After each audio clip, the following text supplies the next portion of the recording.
किताब उसका 17 अध्याय और उसका 1 वचन निकाल के हम पढ़ें।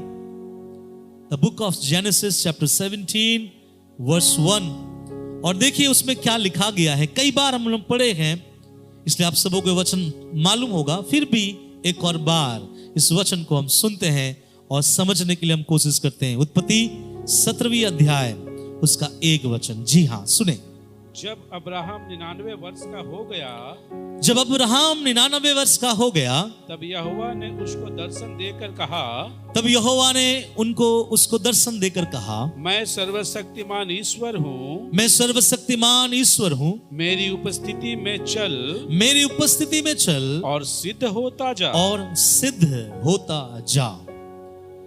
उत्पत्ति 17 अध्याय और उसका 1 वचन कई बार हम लोग पर्सनली पढ़े होंगे, एकांत में अपने से पढ़े होंगे, लेकिन जब ये वचन हम पढ़ते हैं, इस वचन में से कुछ बातें मैं आपको बताना चाहूंगा।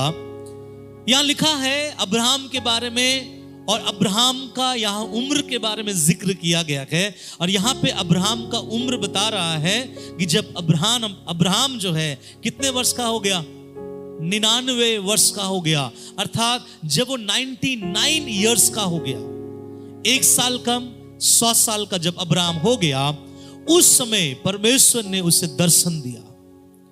जब वचन पढ़ रहा था तो मुझे एक चीज ये लगा कि परमेश्वर अपने लोगों को कोई भी उम्र में दर्शन दे सकता है ना। 25 साल में, 26 साल में, 11 साल में, या बचपन में, या आपके बुढ़ापे में भी परमेश्वर आपको क्या कर सकता है, दर्शन देकर आपसे कुछ बोलना है, कुछ सिखाना है, कुछ बताना है, तो परमेश्वर कर सकता है। इसलिए परमेश्वर को मैं और आप समय में बांध नहीं सकते, उम्र में बांध नहीं सकते। वो हमारे समय से बाहर, हमारे उम्र से बाहर काम करता है। और जब अब्राहम का उम्र 99 वर्ष हुआ, तब परमेश्वर ने उसको दर्शन देकर 2 बातें प्रभु ने कहा, 3 बातें कहा एक्चुअली। पहले प्रभु ने बताया कि मैं कौन हूं, और उसके बाद परमेश्वर ने 2 बातें बताई। क्या है मालूम है? क्या लिखा है? जब अब्राहम 99 वर्ष का हो गया, तब यहोवा ने उसको दर्शन देकर कहा, पहली बात है उसने कहा, क्या कहा मालूम है? मैं सर्वशक्तिमान ईश्वर हूं। अर्थात वो अपना परिचय देता है। हे अब्राहम, तू जिस परमेश्वर के पीछे चल रहा है, जिस परमेश्वर पे विश्वास कर रहा है, जिस परमेश्वर के लिए अपना सब कुछ कुर्बान कर कर तू दौड़ा चला आया, अपना देश छोड़कर मेरे पीछे आ गया, मैं सर्वशक्तिमान ईश्वर हूं। इंग्लिश कहता है, I am the almighty God. सर्वशक्तिमान ईश्वर क्यों अब्राहम के सामने में अपना परिचय दे रहा है? क्या अब्राहम को नहीं पता जिस परमेश्वर के पीछे मैं जा रहा हूं वो सर्वशक्तिमान है? क्या अब्राहम को नहीं पता कि ये प्रभु एक ताकतवर ईश्वर है? क्या अब्राहम को नहीं पता ये एक सामर्थी परमेश्वर है? लेकिन फिर भी परमेश्वर कहता है, हे अब्राहम, मैं सर्वशक्तिमान ईश्वर हूं। क्यों मालूम है? अब्राहम से इसलिए परमेश्वर कहता है, इसके पहले वाले अगर भाग में आप जाओगे, पहले वाले अध्याय में अगर आप जाएंगे, वहां पर ऐसा लिखा है, अब्राहम परमेश्वर से कहता है, क्या कहता है मालूम है? अब्राहम कहता है, हे प्रभु, क्या मैं निर्वंश रहूंगा? क्या मेरा कोई संतान नहीं होगा? तूने तो मुझसे वाचा बांधा था, तूने मुझसे कहा था कि मैं तुझे एक संतान से क्या करूंगा? आशीषित करूंगा। क्या तेरा वायदा झूठा है? क्या तू जो कहता है वो तू करता नहीं? ऐसे परमेश्वर से एक बातचीत किया कि क्या मैं निर्वंश रहूंगा? जब ऐसा बोल रहा था, तब परमेश्वर ने अब्राहम से कहा कि नहीं, ऐसा नहीं है। मैंने कहा है कि मैं तुझे संतान दूंगा, तो मैं तुझे संतान दूंगा। उसके बाद अगर आप बाइबल पढ़ेंगे, परमेश्वर ने कहा था कि मैं तुझे संतान दूंगा। इसके बावजूद अब्राहम क्या करता है? अपनी बीबी जो सारा थी उसके द्वारा नहीं, बल्कि उसकी बीबी के साथ जो काम करने वाली थी, या उसके घर का एक नौकरानी से अपने लिए एक संतान उत्पन्न उसने किया। हालांकि उनका मर्जी नहीं था, उनके बीबी का या उनके पत्नी का मर्जी था, लेकिन जैसा भी हो, अब्राहम ने एक चीज मिस किया कि अपने खुदा के ऊपर रखा हुआ भरोसा को कमजोर किया। परमेश्वर ने जो कहा कि मैं तुझे संतान दूंगा, उस विश्वास में या फिर उस आशा में, उस इरादे में अब्राहम थोड़ा कमजोर पाया गया और अब्राहम हजीरा के पास गया। हजीरा गर्भवती पाए गए और हजीरा से एक संतान उत्पन्न हुआ जिसका नाम इस्माइल रखा गया। और शायद इस्माइल 12-13 साल का हो गया और उसके बाद परमेश्वर ने उसे दर्शन दिया। जब वो हजीरा के पास गया तब परमेश्वर ने अब्राहम को नहीं रोका। जब हजीरा गर्भवती हुआ तब परमेश्वर ने नहीं रोका। जब जब हजीरा बच्चे को जन्म दी तब भी परमेश्वर ने नहीं रोका। जब बच्चा बढ़ रहा था तब भी परमेश्वर ने नहीं रोका। लेकिन जब बच्चा बढ़कर 12-13 साल का हो चुका था तब परमेश्वर ने अब्राहम को दर्शन देकर कहा, क्या कहा? क्या मैं सर्वशक्तिमान ईश्वर नहीं हूं? मैं बताना चाहूंगा, जब परमेश्वर आपसे कुछ वायदा करता है तब अपने बुद्धियों को जब हम लगाते हैं, आपका खुदा आपसे बात करना थोड़े समय के लिए बंद कर देता है, लेकिन वो फिर से आपसे आकर कहता है, क्या मैं तेरे लिए सामर्थ्य नहीं था? क्या मैं तेरे लिए कर नहीं सकता था? क्या मैं तेरे लिए ये बातें नहीं बना सकता था? इसीलिए 17वें अध्याय के पहले वचन में वो कहता है, मैं सर्वशक्तिमान ईश्वर हूं।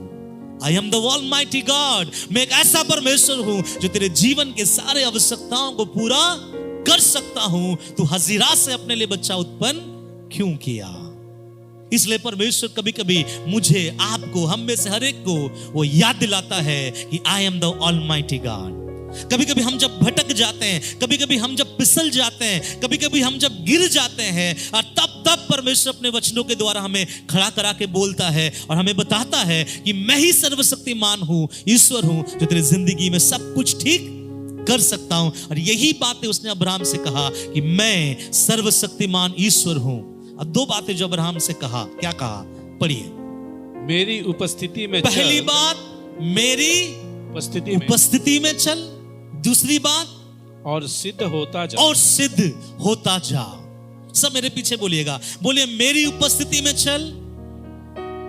दूसरा बोलिए सिद्ध होता जा। अब सवाल इस बात में है, क्या अब्राहम परमेश्वर की उपस्थिति में नहीं था? क्या अब्राहम सिद्ध नहीं था? क्यों परमेश्वर, आपको मालूम है जब अब्राहम से परमेश्वर ये बात कर रहा था, परमेश्वर ने अब्राहम से आज से ठीक 24 साल पहले एक वायदा किया था, एक वाचा बांधा था, और वाचा में यह था, हे अब्राहम, मैं तेरे द्वारा एक नया जाति बनाऊंगा, तेरा वाइफ गर्भवती पाई जाएगी, तू एक बच्चे का बाप कहलाएगा, मैं तेरे जीवन में एक संतान से आशीषों से भरूंगा, ना केवल एक संतान, तेरे संतानों में से हर एक संतानों को मैं आशीषित करूंगा। जब परमेश्वर ने ऐसे वायदा किया था और वायदा करने के 24 साल बीत गए, आज तक परमेश्वर ने उनके जीवन में संतान का आशीष अपने पत्नी से नहीं होने दिया या नहीं हुआ। अरे 24 साल हो गया, परमेश्वर ने उसे 24 साल पहले कहा था कि हाँ तू बाप बनेगा। 24 साल पहले प्रभु सारा से उस वायदा रखा था कि सारा के द्वारा एक बच्चा उत्पन्न होगा, लेकिन आज 24 साल बीत गया, परमेश्वर उसके परिवार में अब्राहम और सारा के द्वारा कोई भी संतान नहीं दिया, जिस कारण से मानुषिक बुद्धि के अनुसार हजीरा से अब्राहम जाकर एक बच्चा उत्पन्न किया। तब परमेश्वर ने बोला, मैं सर्वशक्तिमान ईश्वर हूं। कभी कभी हमारे जीवन में जब हम प्रभु से कुछ प्रार्थना करते हैं, कुछ मांगते हैं, कुछ चाह होती है, कुछ विषय होता है, हमारा मानसिक बुद्धि ये चाहेगा कि हर समय वो जल्दी हमें प्राप्त हो, तुरंत मिल जाए। आज हमने प्रार्थना किया, शाम को अगर मिल जाए तो बहुत अच्छी बात है, लेकिन मालूम है प्रभु हमारे प्रार्थना के अनुरूप नहीं, प्रभु अपने समय के अनुरूप देने वाला परमेश्वर है। उसे पता है कब देना चाहिए, क्यों देना चाहिए, कैसे देना चाहिए। इसलिए परमेश्वर से बेस्ट देने वाला कोई भी दुनिया में नहीं है। उसके समय के लिए इंतजार करे, लेकिन अब्राहम और सारा इंतजार नहीं किया। तब परमेश्वर ने आके बोला, मैं सर्वशक्तिमान परमेश्वर हूं। इसलिए बोला, तू मेरी उपस्थिति में चल और क्या हो जा, सिद्ध हो जा। इससे साफ जाहिर होता है अब्राहम परमेश्वर की उपस्थिति में नहीं था, अब्राहम सिद्ध नहीं था। इसलिए ना परमेश्वर ने कहा मेरी उपस्थिति में चल और सिद्ध होता चला जा। आपको मालूम है जब परमेश्वर ये वचन के साथ अब्राहम के पास आता है, वो अब्राहम से वाचा करके 24 साल हो गया। अब्राहम का 99 वर्ष उम्र है और आपको सबको पता है कि जब अब्राहम 120 साल का होता है या सब 100 साल का होता है, तब परमेश्वर अब्राहम के द्वारा इसहाक को क्या करता है, देता है। मतलब इस वचन के ठीक 1 साल बाद परमेश्वर अब्राहम को अपने बीबी से उसको बाप बनाता है। हालेलुया। लेकिन आप थोड़ा सोच के देखो, आपके मन में मैं सवाल डालना चाहूंगा, 24 साल निर्वंश रहा, 24 साल सारा बांझ रही, 24 साल इसे बाप बोलने वाला कोई नहीं आया, 24 साल इसके द्वारा कोई संतान उत्पन्न नहीं हुआ, 24 साल परमेश्वर ने सारा के कोख को पकड़ के बांध के रखा। क्यों? और 1 साल में खोला। क्यों परमेश्वर ने 24 साल तक अब्राहम को दिया हुआ वादा को पूरा नहीं किया? लेकिन 1 ही साल में ऐसा क्या कर दिया अब्राहम ने? 1 ही साल में ऐसा क्या क्या बातें घट गया कि परमेश्वर उनके जीवन में 1 ही साल में उन आशीषों को दिया जो 24 साल पहले प्रभु ने वायदा किया था। यहां पर एक बात बताऊं मैं आपको, परमेश्वर का वाचा जब परमेश्वर हमारे जीवन में देता है कि बच्चा मैं तुझे बढ़ाऊंगा, तेरे जीवन को बढ़ाऊंगा, तेरे परिवार को बढ़ाऊंगा, तेरे जीवन में अनुग्रह करूंगा, तेरे जीवन में आशीषित करूंगा, तुझे ऐसा करूंगा, हम बहुत खुश हो जाते हैं। लेकिन मैं आपको एक बात बता दूं, वाचा शब्द यहां पे आया है, सब बोलिए वाचा। और परमेश्वर का आशीष वाचा के ऊपर निर्धारित है। क्या कभी आप लोगों ने सोचा है what is the meaning of covenant? वाचा को इंग्लिश में कवेनेंट बोलता है, हिंदी में उसे वाचा बोलता है। क्या मतलब है वाचा का? क्योंकि परमेश्वर ने अब्राहम से वाचा बांधा था, और वाचा का एक मतलब होता है, मैं आज आपको बता दूं, मैं और आप और परमेश्वर के साथ हमारा वाचा में हमारा गाड़ी चलता है, याद रखिए। और वाचा का मतलब क्या होता है पता है? वाचा का मतलब होता है 2 इंसानों के बीच का एग्रीमेंट को, कॉन्टैक्ट को क्या बोला जाता है? वाचा।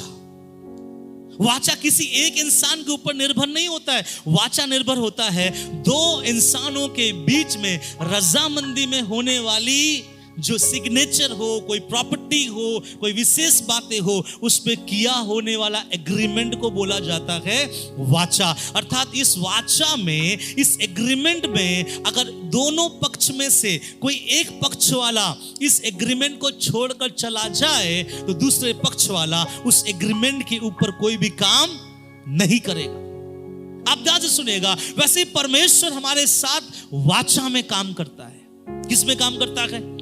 वाचा में। परमेश्वर के हिसाब से जब परमेश्वर आपको आशीष देगा, प्रभु आपसे कुछ आपस लेगा।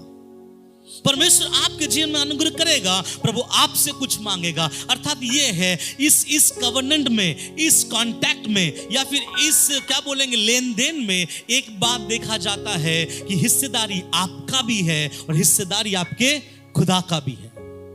खुदा का हिस्सा खुदा करेगा, हमारा हिस्सा हम करेंगे, और इस हिस्से में हम मुकर गए तो वो कॉन्ट्रैक्ट क्या होगा? तोड़ा जाएगा। इसलिए प्रभु में आने के बाद आप देखिए अब्राहम प्रभु में कब आ गया? 24 साल पहले आ गया। आज अब्राहम प्रभु में आके 24 साल हो गया। कई जगह में उसने बलि वेदी बनाकर प्रभु को आराधना किया, कई जगह में उसने प्रभु के नाम को उठाया है, कई जगह में उसने प्रभु का प्रचार किया, कई जगह में प्रभु ने उसे दर्शन दिया, कई जगह में प्रभु ने उससे एकदम सामने सामने बातचीत किया। इसके बावजूद अब्राहम के द्वारा संतान नहीं है। खुदा के वायदे को बोलकर आज 24 साल हो गया, लेकिन परमेश्वर ने उसके वायदे को अपने उसके जीवन में पूरा नहीं किया। मैं आपसे पूछना चाहता हूं, आपसे किया हुआ वायदा आपका परमेश्वर क्या पूरा कर दिया है या पूरा अब तक नहीं किया है? क्यों वाचा का होना देर होता है? क्यों वाचा जब परमेश्वर करता है उस वाचा में डिले होने का कारण क्या है? क्या प्रभु इंसान है जो बोलकर भूल जाए? क्या परमेश्वर हमारे जैसा है कि वो हमसे बोल दे कि मैं तेरे लिए सब कुछ करूंगा, सब दिखाऊंगा, उसके बाद परमेश्वर भूल जाता है? नहीं, परमेश्वर वाचा बोलकर भूलने वाला परमेश्वर नहीं है। इसके बावजूद परमेश्वर बोलने के बाद 24 साल लग गया प्रभु को उसको आशीषित करने के लिए। लेकिन ऐसा क्या हुआ 1 साल में परमेश्वर ने उनके जीवन में एक बच्चे को दिया? क्या हुआ 1 साल में? प्रभु उतरा और प्रभु आकर बोला, मैं सर्वशक्तिमान परमेश्वर हूं। 2 बातें, मेरी उपस्थिति में चल और सिद्ध होता जा। अब ये दो बातें मैं आपको बताना चाहूंगा। पता है आप अच्छे विश्वासी हो सकते हैं, लेकिन आप सुन के ताज्जुब हो जाएंगे, पर आप प्रभु की उपस्थिति में नहीं चलने वाले होंगे। हर बाइबल पढ़ने वाला प्रभु की उपस्थिति में चलने वाला नहीं होता है। हर बाइबल उठाने वाला प्रभु की उपस्थिति में चलने वाला नहीं होता है। हर एक घुटना टेक कर आराधना करने वाला प्रभु की उपस्थिति में चलने वाला नहीं होता है। हर कोई माइक्रोफोन लेकर प्रभु की स्तुति, महिमा, प्रचार, गीत, आराधना, प्रार्थना करने वाला व्यक्ति प्रभु की उपस्थिति में चलने वाला व्यक्ति नहीं होता है। क्यों मालूम है? जो व्यक्ति प्रभु की उपस्थिति में चलता है वो सिद्धता में सिद्ध होता चला जाता है।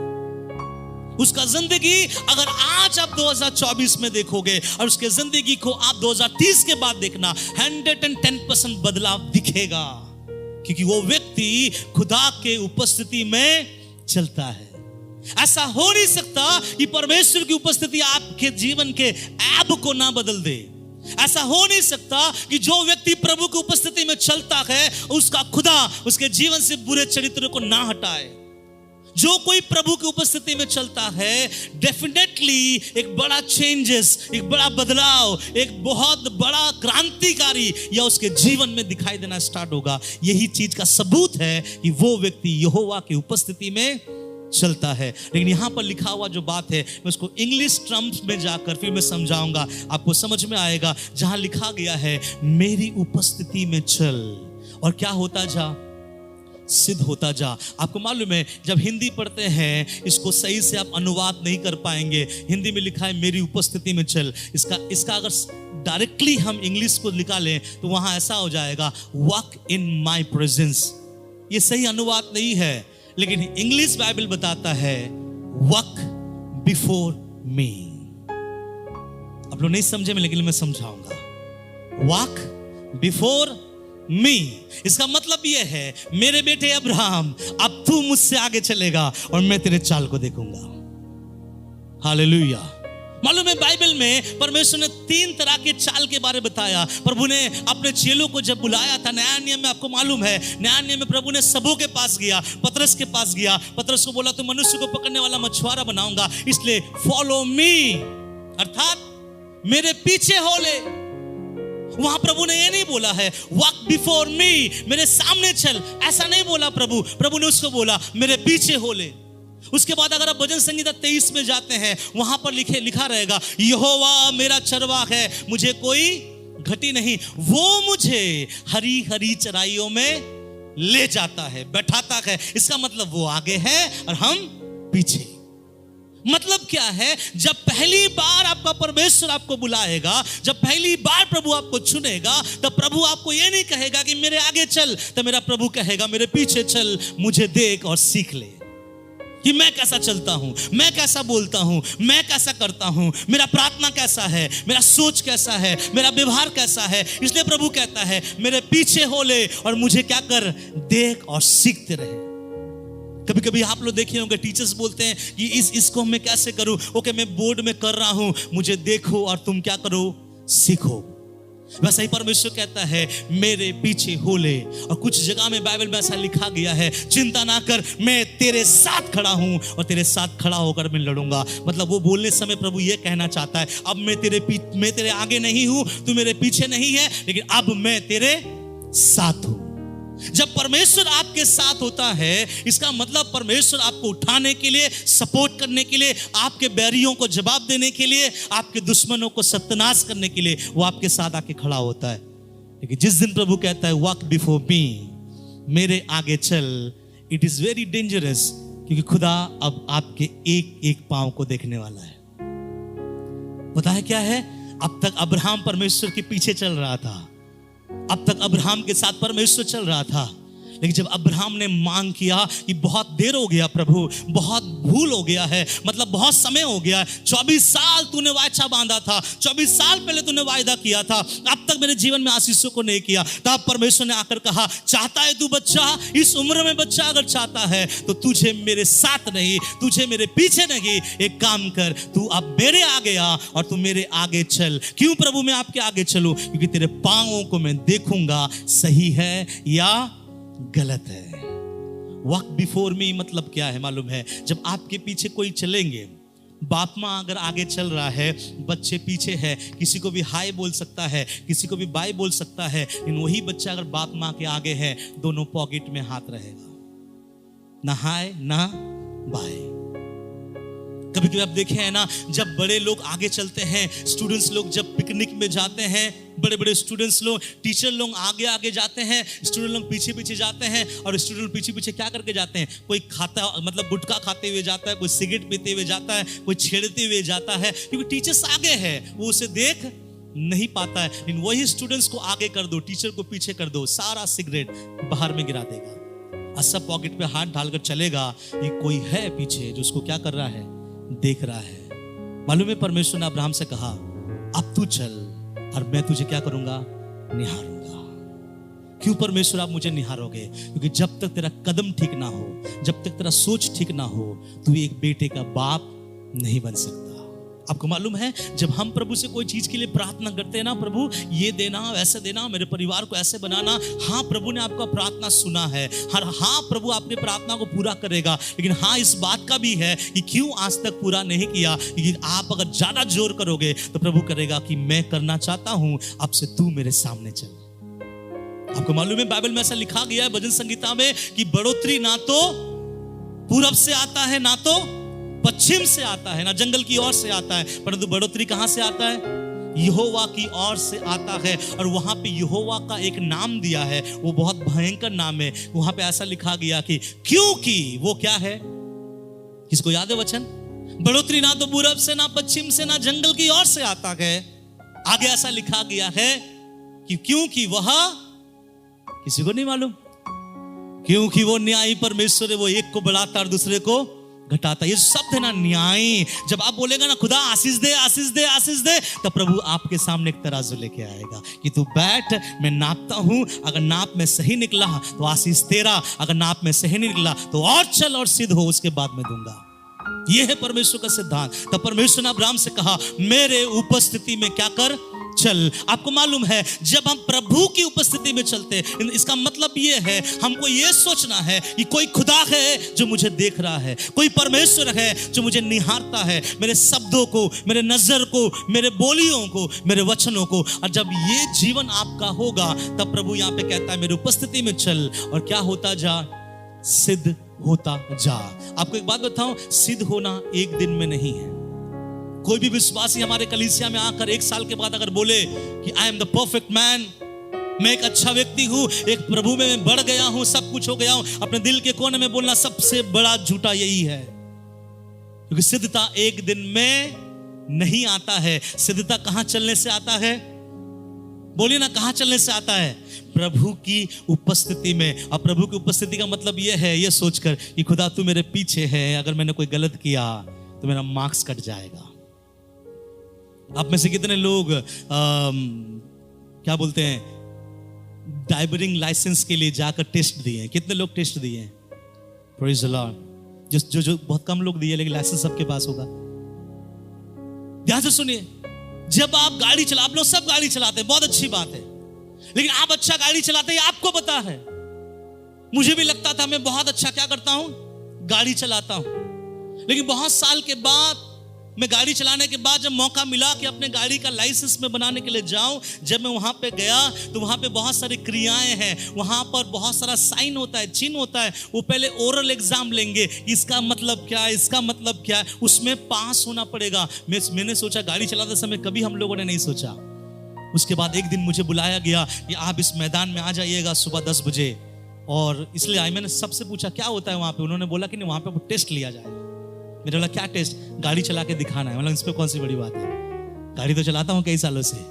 मैं गया और मेरे जैसा और भी करीबन 300-400 लोग वहाँ पे भीड़ खड़े हुए थे, और वहाँ पर एक व्यक्ति गाड़ी में आया, और वो RTO का कौन था? एक ऑफिसर था, वो मुझे चेक करने वाला था। जब वो वहाँ बैठा और जब किसी ने मुझे बोला कि संजय यही है जो आपको चेक करेगा, और यही अगर सिग्नेचर करे तो आपको लाइसेंस मिलेगा, अन्यथा फिर से आपको क्या करना पड़ेगा? अप्लाई करना पड़ेगा। तो मेरे अंदर में जो दिल है वो धड़कना ज्यादा स्टार्ट कर दिया। हालांकि मुझे बहुत अच्छा गाड़ी चलाना आता है, और मेरे साथ और भी 5-6 भाई लोग गया था, और सब प्रभु के लोग थे।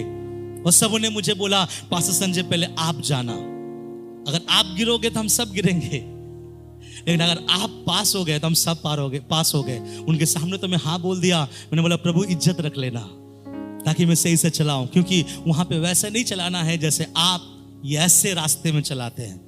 मैं वहां गया, मैंने पहले 2-3 गाड़ी को देखा कैसे चला रहे हैं, ज्यादा कुछ नहीं, वहां पे तुरंत घूमना है। वहां पे आप लोगों को पता है हाथ का साइन अलग होता है, वहां पे घूमना है, पांव टच नहीं होना चाहिए, और जो ऑफिसर है उसके सामने आकर आपको ऐसे ऐसे करके क्या करना है, दिखाना है।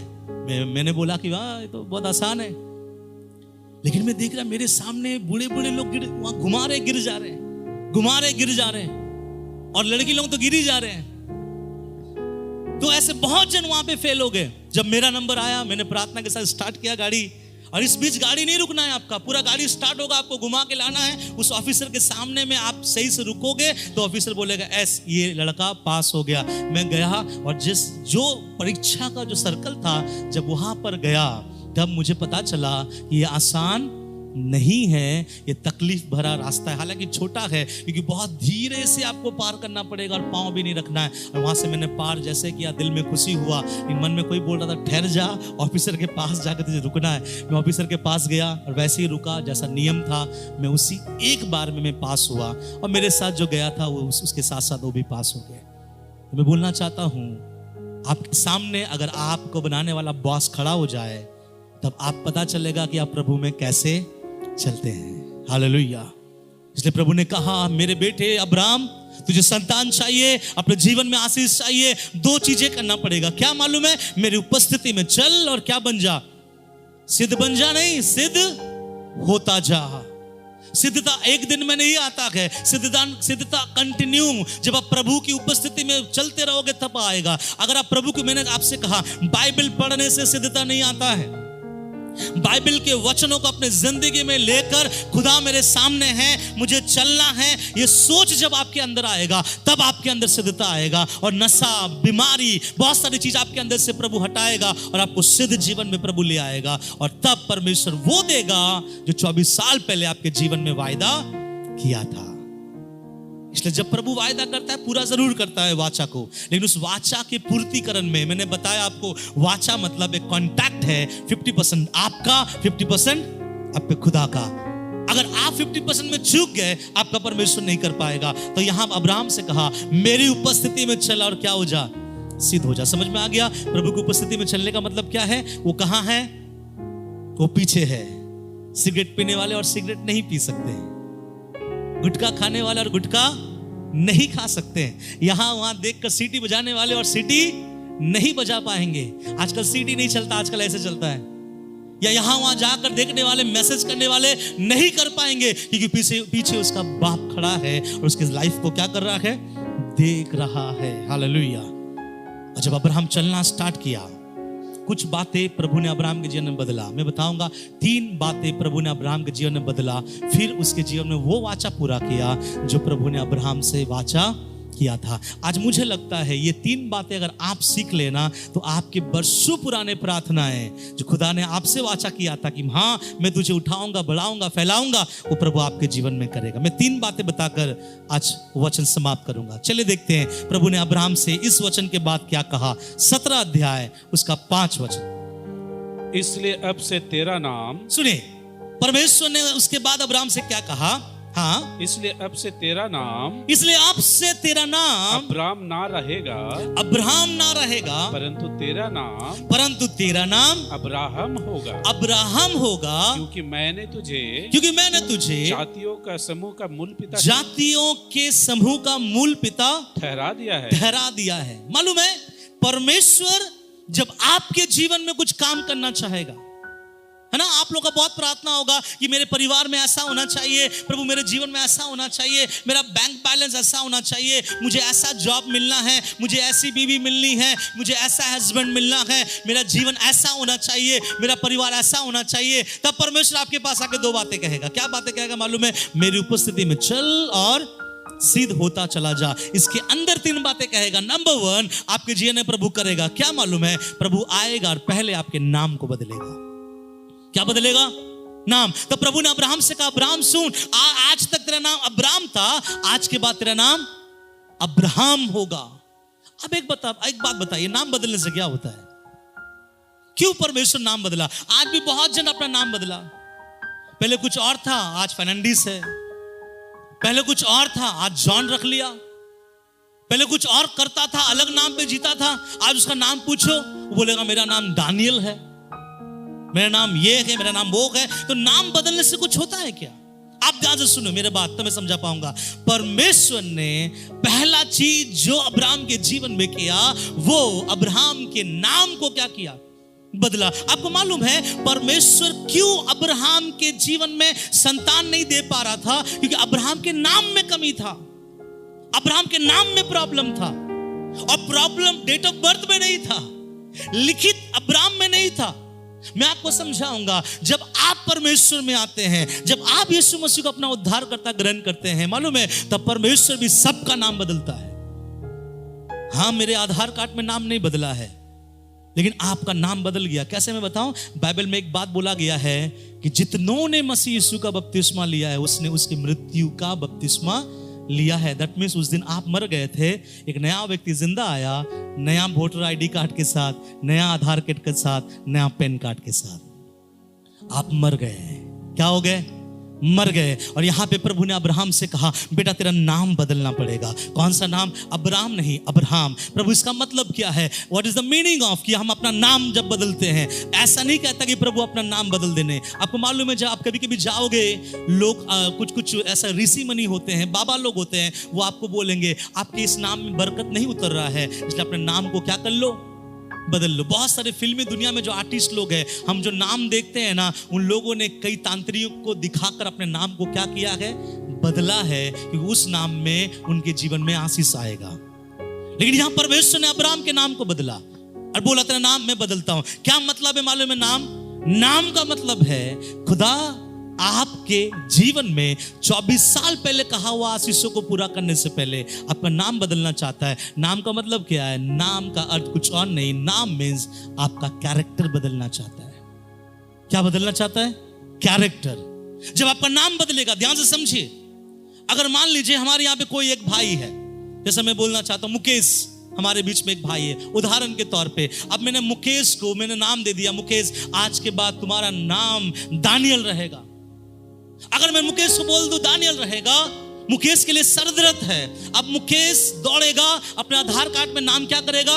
चेंज करेगा, अपने वोटर आईडी कार्ड में नाम चेंज करेगा, सारे जगह पर अपने नाम को चेंज करेगा। और वो अपने अंदर भी अपने नामों को क्या करेगा? चेंज करेगा। और ना केवल अपने अंदर, वो लोगों को भी कहेगा कि मेरा नाम आज के बाद क्या हो गया है?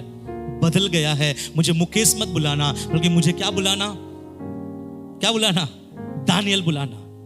मैं आपसे पूछना चाहता हूं, वायदा खुदा ने आपके साथ बहुत सारा करके रखा हुआ है कि आपने चरित्र को बदला प्रभु में आने के बाद। आप थोड़ा जांच लो, आप प्रभु में जब आए, जिस दिन से आप प्रभु को उद्धारकर्ता के रूप में विश्वास किए, उस दिन से आज तक आपके चरित्र में फर्क आया है, आपके स्वभाव में फर्क आया है, आपके बोलने में फर्क आया है, आपके मांगने में फर्क आया है, आपके देखने में फर्क आया है। अगर आपके देखने में फर्क नहीं आया है, तो आसमान का खुदा क्या कहता है मालूम है? उन सारे आशीषों से मैं तुझे भर दूंगा, लेकिन अपना कैरेक्टर पहले बदल दे, अपना स्वभाव, अपने गुण को बदल दे। मैं आपको बता दूं, मसीही लोग ध्यान से सुने, कई लोगों के जीवन में उसका परमेश्वर आशीषित इसलिए नहीं कर पाता है, इसलिए नहीं कि आप बहुत बाइबल पढ़ते हैं, बहुत प्रार्थना करते हैं, बहुत उपवास करते हैं, इससे बढ़कर यह है आपने अपना नाम अभी तक बदला ही नहीं है। क्या नहीं बदला? नाम नहीं बदला। क्यों नहीं बदला? क्योंकि आपको पुराना नाम से चलना बहुत क्या लगता है?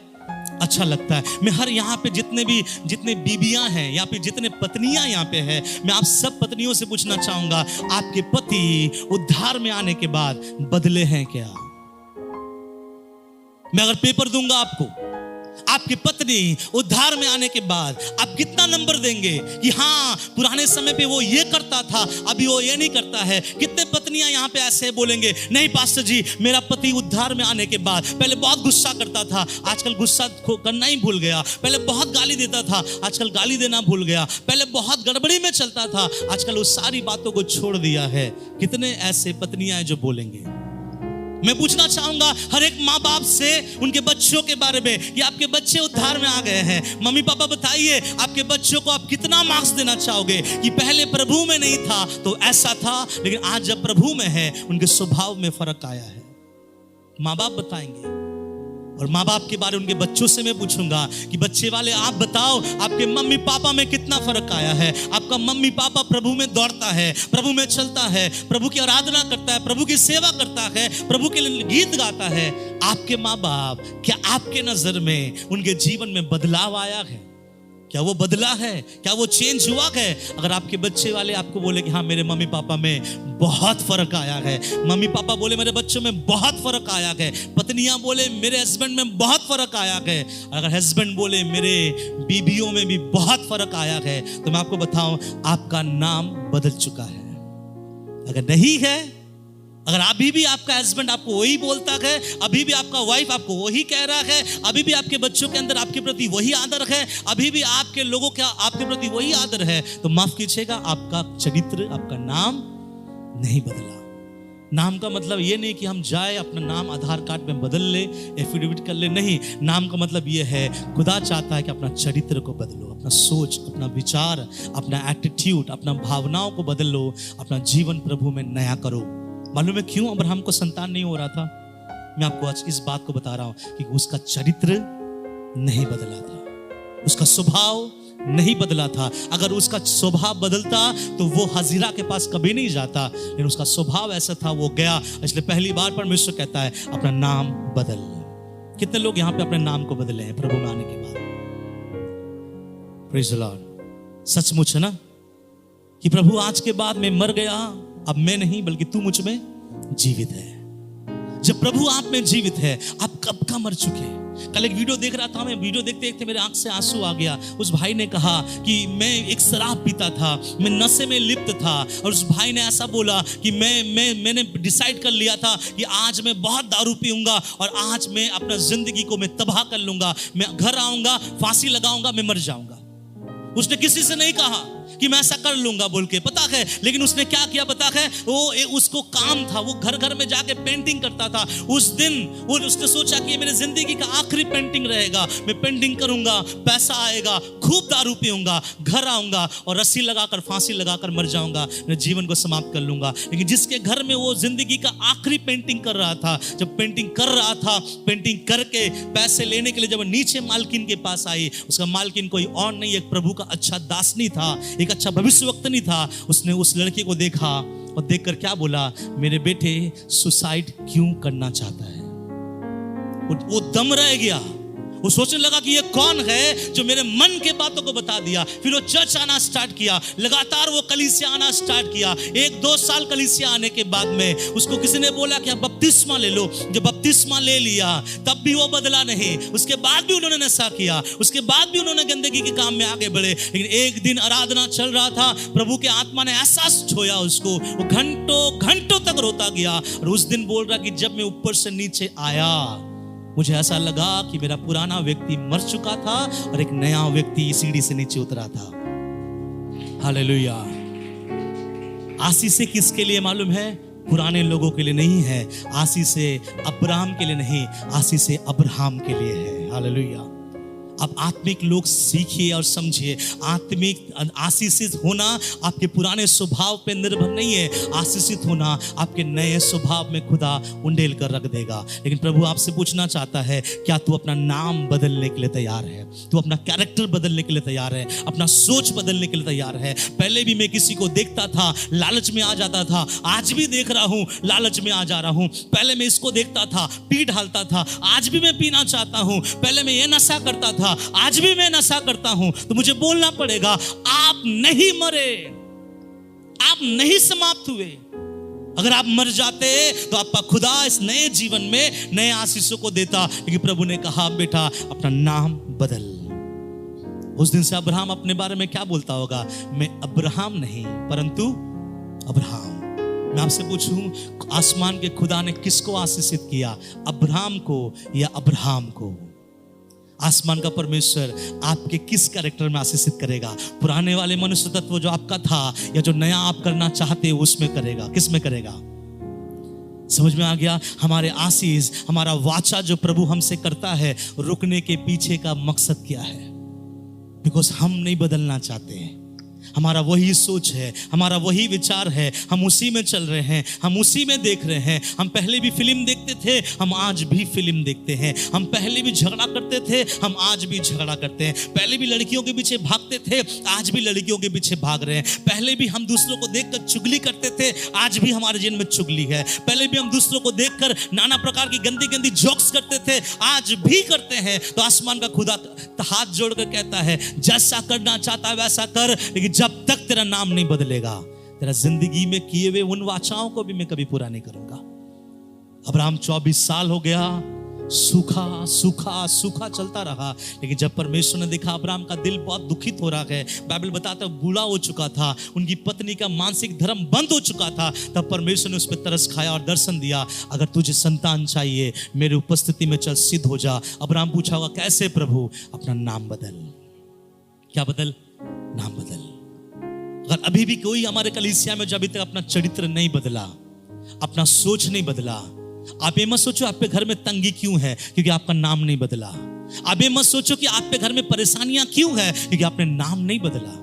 आप सोच रहे हैं ना कि मेरे जीवन में रास्ताएं क्यों नहीं खुल पा रहे हैं, क्योंकि आपने अभी तक अपना नाम नहीं बदला। मैं जोर से कहना चाहूंगा, अब्राहम को आशीषित नहीं किया खुदा ने, अब्राहम को आशीषित किया। नाम बदलकर आशीषित करने वाला परमेश्वर। अगर आज इस संदेश सुनकर आप अपने चरित्र को बदलोगे ना, सच बताता हूं, ऊपर का परमेश्वर आपके जीवन में आशीषों से भरेगा। पहला बदलाव, उसने उसके नाम को बदला। दूसरा सुनेंगे क्या बदलाव है? उत्पत्ति उसका 17 उसका 10 क्या लिखा है, पढ़िए। मेरे साथ बांधी हुई वाचा, मेरी साथ बांधी हुई वाचा, जिसका पालन तुझे और तेरे पश्चात, जिसका पालन तुझे और तेरे पश्चात तेरे वंश को करना पड़ेगा, तेरे वंश को करना पड़ेगा। वह यह है, सुनिए ध्यान से, वह यह है, तुम में से एक एक पुरुष का, तुम में से एक एक पुरुष का खतना हो। क्या होगा? खतना हो। खतना हो। पुराने नियम में एक तरीका था, पुरुषों को खतना किया जाता था। लेकिन नया नियम में जब आते हैं, बाइबल में बोला गया है कि आज नया नियम में सबों का खतना किया जाएगा, लेकिन कहां? दिल में, मन का खतना। लेकिन प्रभु ने यहां पे अब्राहम से कहा, मेरे बेटे अब्राहम, दूसरी चीज जो तेरे अंदर में बदलाव लेके आएगा, तुझे बदलना है अपने आप में। अब्राहम ने बोला, प्रभु दूसरी बातें क्या है? और वो ये है कि तुझे अपना खतना कराना पड़ेगा। मैं खतना के ऊपर बहुत ज्यादा स्टडी नहीं लेना चाहूंगा, क्योंकि ये बहुत बड़ा एक टॉपिक है, लेकिन एक विशेष बात मैं बोलना चाहूंगा। पुराने नियम में जब खतना किसी को होता था, दर्द होता था, उसको लहू बहता था, कुछ दिन उसको बिस्तर में रहने पड़ते थे। और जब अब्राहम ने अपना खतना किया, मैं आपको बताऊं, जब अब्राहम ने अपना खतना किया, 99 वर्ष में एक बूढ़ा इंसान जब अपना खतना करवाता है, शायद उसके बाद किसी ने नहीं करवाया होगा, कई दिक्कत, कई परेशानी, कई दर्द के साथ उसका शरीर गुजरा, लेकिन उसने एक ही बात बोला कि हे खुदा, जो भी कर रहा हूं सब मैं तेरे लिए कर रहा हूं। क्या है खतना? उसके बाद यहूदियों में जो लड़के बच्चे होते हैं, उसका जब उम्र 8वां दिन होता है, 8वें दिन में छोटे बच्चे को जब खतना किया जाता है, आप में से कोई मुझे बताएगा जब छोटे बच्चे का खतना होता है वो रोता है या नहीं रोता है? इसका मतलब उसको दर्द होता है। दूसरा प्रभु ने क्या बदला मालूम है? पहले उसके नाम को बदला, पहले उसके बाद प्रभु ने उसके तन को बदला। इसको दूसरा मैं बोलूं, उसके शरीर को बदला। क्या प्रभु को किसी के खतना से कोई लाभ है? मैं आपको बताऊं, उसका 13 वचन पढ़िए, आपको समझ में आएगा। जो तेरे घर में उत्पन्न हो, जो तेरे घर में उत्पन्न हो, अथवा तेरे रूपे से मोल लिया जाए, हाँ, उसका खतना अवश्य ही किया उसका जाए। खतना अवश्य करना।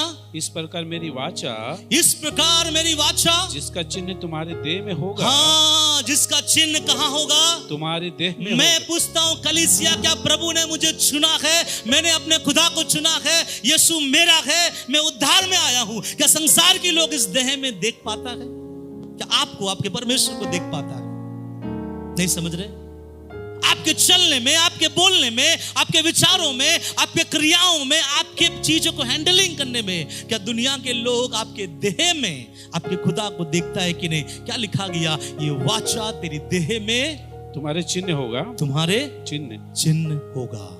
आज हमारे देह में क्या चिन्ह है? कुछ लोग सोचते हैं प्रभु आत्मा में काम करता है। बाइबल पढ़ो, प्रार्थना करो, सो जाओ। बाइबल पढ़ो, प्रार्थना करो, सो जाओ। अपना जीवन मत बदलो, अपना शरीर मत बदलो, क्योंकि शरीर से परमेश्वर को कोई लेना देना। लेकिन आपको मालूम है बाइबल में ऐसा लिखा है, जब अंतिम दिनों में तुरी फूका जाएगा, सबसे पहले क्या चीज खुलेगा? बोलिए ना, क्यों खुलेगा कब्र? कब्र से प्रभु को क्या लेना देना है? अगर आपके प्रियजनों को या मेरे प्रियजनों को जिनको हम लोगों ने प्रार्थना पूर्वक गाड़ दिया है, उसका शरीर सड़ कर गल गया होगा, हड्डी भी गल गया होगा, उसका आत्मा प्रभु के पास चला गया, जो हम बोलते भी हैं, ये आत्मा प्रभु के पास चला गया। प्रभु खुश है, आत्मा भी उसके पास खुश है। लेकिन वो आसमान का परमेश्वर अंतिम दिनों में वो जहां मरा है, कब्र क्यों खुलवा रहा है? क्यों कब्र खुलेगा? क्योंकि परमेश्वर कहेगा मुझे उसका शरीर भी चाहिए, मुझे उसका शरीर भी चाहिए। हम लोग बोलते हैं ना प्रभु को हमारा आत्मा से लेना देना है, शरीर से नहीं। प्रभु कहेगा अरे मूर्ख सुन ले, अंतिम दिनों में तेरा शरीर भी चाहिए। इसलिए जिंदा लोग उठने से पहले मुर्दे लोग पहले उठ जाएंगे। और कैसे उठेंगे? आसमान से उसका आत्मा को प्रभु से कब्र में ढालेगा। आज से कई साल पहले हमारे प्रियजन जो गुजर गए हैं, वो धरती के नीचे सड़ गए होंगे, गल गए होंगे, उसका कब्र फट जाएगा, आत्मा ऊपर से नीचे आएगा और आत्मा उसका शरीर को प्रभु उठाएगा, उसके शरीर को प्रभु बदलेगा और एक ऐसा महिमा का शरीर करके अपने देश, अपने स्वर्ग सियोन में ले जाएगा। और तब प्रभु कहेगा शरीर, आत्मा और प्राण मुझे चाहिए। मेरे प्रभु को केवल आत्मा नहीं चाहिए, क्या चाहिए? शरीर भी चाहिए। तो क्या ये गारंटी है कि ये शरीर जिस दिन बोया जाएगा निष्पाप में, क्या खुदा हमारे शरीर को उठाएगा? कि अगर पाप में मरेगा तो परमेश्वर उठा नहीं पाएगा। ये जो पहली बार कब्र खुलेगा और उठा लिए जाएंगे, ये कौन लोग हैं? जिसने प्रभु के लिए अपने शरीर में चिन्ह रखा है। मालूम है जब अब्राहम ने 99 वर्ष में अपना खतना करवाया, बहुत दर्द हुआ, बहुत दिक्कत हुआ, बेड में सोया होगा कई दिन तक, क्योंकि वो बहुत उम्र था। जब इतना दर्द के साथ रहा तो सोचता होगा लोग क्या करवा रहा है, किसके लिए करवा रहा है। लेकिन बाइबल का परमेश्वर कहता है ये तेरा शरीर में मेरे लिए क्या होगा? चिन्ह है। मैं आपको बताऊं, पौलुस इस बारे में कहता है कि मैंने अपने शरीर को क्या करता हूं? मैं मारता और कूटता हूं, बस में लेता हूं, बस में लेके आता हूं कि किसी और को प्रचार करके खुद निकम्मा ना ठहरूं। हम अपने आप को मारते हैं। कलीसिया में जो लोग नशा करते हैं और जो लोग नशा नहीं करते हैं, नशा नहीं करने वाले नशा करने वाले से अच्छे नहीं है, लेकिन वो इसलिए अच्छे हैं, वो नशा नहीं करने के लिए अपने आप को मारते हैं। मालूम है मैं कई बार अपने बाइबल कॉलेज स्टूडेंट से कहा कि अभी भी मुझे अगर एक बोतल आप बियर दे दोगे मैं पी सकता हूं, लेकिन हम अपने आप को मारते हैं, कूटते हैं। अभी भी हम किसी को मारकर गिरा सकते हैं, लेकिन हम अपने आप को मारते हैं। अभी भी किसी को कुछ अनाप शनाप बोल सकते हैं, लेकिन हम अभी भी अपने आप को क्या करते हैं? मारते हैं, कूटते हैं। जब अपने आप को मारोगे आपको दर्द होगा कि नहीं होगा? मसीह में चलना दर्द है या नहीं है? मसीह में चलना आसान नहीं है। इसलिए प्रभु ने कहा है मत्ती ने जो सुसमाचार 7वें अध्याय में कि सकरा है वो मार्ग जो हर व्यक्ति को स्वर्ग पहुंचाएगा, और चौड़ा है वो मार्ग जो लोगों को नरक पहुंचाए। हम सकरे मार्ग में चलते मेरे प्रियो। हम गाली के बदली गाली नहीं दे सकते, लेकिन अन्य जातियां गाली भर देंगे। हम झापड़ के बदली झापड़ नहीं दे सकते हैं। क्यों? क्योंकि हमारे खुदा ने सिखाया है सकरा मार्ग है। प्रभु कहता है तेरे शरीर में तुझे दिखाना पड़ेगा लोगों को कि हाँ मैं मसीह हूं। और जब आपका शरीर तैयार है मसीह के लिए, तब परमेश्वर आपके लिए तैयार है 24 साल पुराना वाचा को पूरा करने के लिए। अब मैं बोलना चाहता हूं, मालूम एक वचन है, मैं नहीं पढ़ाना चाहता हूं, मैं अपने मुंह से बोलना चाहूंगा। रोमियो का किताब उसका 12 अध्याय 1 और 2 वचन में ऐसा लिखा गया, इसलिए हे मेरे प्रिय भाइयों, मैं तुम्हें प्रभु की दया स्मरण करा कर ये विनती करता हूं कि अपने शरीरों को अपने परमेश्वर को भावता हुआ बलिदान करके चढ़ाओ, यही तुम्हारी आत्मिक सेवा है। दूसरा वचन में जब आएंगे वहां पर ऐसा लिखा गया है, तुम्हारे मन के नए हो जाने से तुम्हारा चाल चलन। अरे प्रभु में आने के बाद अगर कोई कहता है ना मैं नशा नहीं छोड़ पाता हूं, तो मैं बोलूंगा फिर मेरा खुदा का सामर्थ तो उसके नशा से बड़ा ठहरा। समझ रहे? हम बोलते हैं ना हम प्रभु में हैं, लेकिन मैं ये गुटखा खाना छोड़ना चाहता हूं, लेकिन मैं छोड़ नहीं पाता। ऐसा अगर कोई कहता है, इसका मतलब उसके जीवन में गुटखा प्रभु से ज्यादा सामर्थ्य है। हालेलुया। पाप जब हम छोड़ते हैं, पाप को छोड़ने के लिए खुदा का सामर्थ बहुत जरूरी है। अगर खुदा का सामर्थ है, 50 मर्डर करने वाला भी दूसरा दिन अच्छा व्यक्ति बनकर खड़ा हो जाता है। हालेलुया। क्यों? क्योंकि वो नहीं बदला अपने आप को। प्रभु का लहू सामर्थी है मुझे और आपको बदलने के लिए। हालेलुया। नशा कौन छुड़वाता है मालूम है? परमेश्वर का सामर्थ। लेकिन आपको उस नशा के लिए क्या करना पड़ेगा? देना पड़ेगा। मन तो खींचेगा कि आज थोड़ा पी लूं, मन खींचेगा आज थोड़ा देख लूं, मन थोड़ा खींचेगा थोड़ा ऐसा कर लूं, लेकिन आपको अपने कॉन्ट्रैक्ट को रखना है। ये वाचा है, खुदा का वाचा खुदा पूरा करेगा, आपके वाचा को आप पूरा करना। जब जिस दिन दोनों का वाचा पूरा होगा, 24 साल किया गया पुराना वाचा खुदा आपके गोद में लाके देगा। हालेलुया। आप आशीषों के हकदार होंगे। मालूम है प्रभु ने उसके तन को बदला। और तीसरा चीज क्या है? 17 अध्याय उसका 15 वचन। फिर परमेश्वर ने अब्राहम से फिर कहा, परमेश्वर ने अब्राहम से कहा, तेरी जो पत्नी सारे है, सुन, तेरी जो पत्नी सारे है, उसको तू अब सारे ना कहना, उसको तू अब सारे ना कहना। उसको तू क्या कहना? उसका नाम सारा होगा। उसका नाम सारा होगा। सब बोले हालेलुया। हालेलुया। क्या मतलब है इसका? मतलब यह है, प्रभु कहना चाह रहा है, अगर तू इस बुढ़ापे में आशीषित होना चाहता है, तू चाहता है कि मैं 24 साल पहले जिन आशीषों को तेरे ऊपर देने के लिए वादा किया था, अगर मैं देने के लिए तुझे चाहता हूं, तो तुझे कुछ बदलना पड़ेगा। पहला, अपने नाम को बदल। दूसरा, अपने तन को बदल। और तीसरा, अपने परिवार को बदल। इसलिए बोला अपने उस समय अब्राहम का कौन था परिवार? सिर्फ सारा था। अपने परिवार को बदल।